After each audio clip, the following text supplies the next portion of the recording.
बीडमधील सरपंच हत्या प्रकरणी आरोपीला फाशीची शिक्षा व्हायला हवी अशी मागणी धनंजय मुंडेंनी केली आहे। माझ्या जवळचा कोणीही असला तरी कारवाई झालीच पाहिजे। या प्रकरणात माझा संबंध नसून वाल्मिक कराडचे सुरेश धसांशी संबंध असल्याचं मुंडेंनी म्हटलंय। वस्तुस्थिती मी जी बोलायचं ते त्याच दिवशी बोललोय।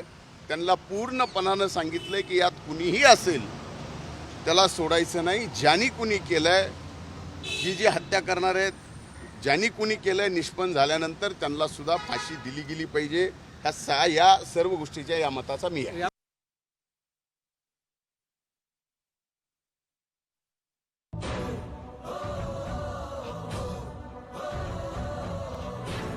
वाल्मिक कराडांची जवळीक सुरेश धसांच्या सोबत होती। माझ्या जवळचे ते आहेतच।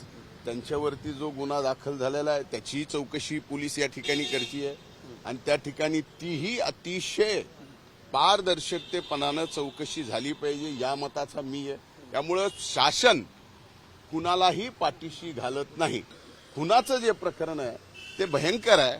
त्याचा फास्ट ट्रॅक कोर्टामध्ये हा गुन्हा त्याचं चालू केला पाहिजे